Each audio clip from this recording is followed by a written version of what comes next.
Function key for brightness not working in Windows. Hello everyone, this is Sabrina here to help you today. So without any further ado, let's get right into the video.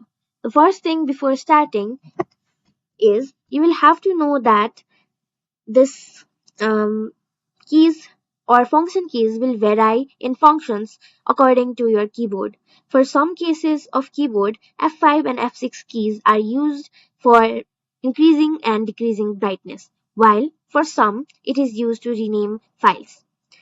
So in order to solve your problem, first go to Device Manager and then go to Keyboard.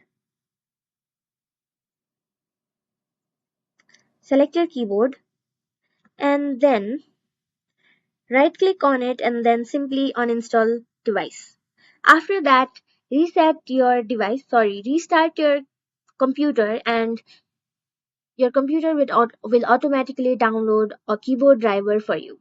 After that, your problem should be fixed. So that's it. Thank you for watching this video. Make sure to like, share and subscribe to our YouTube channel.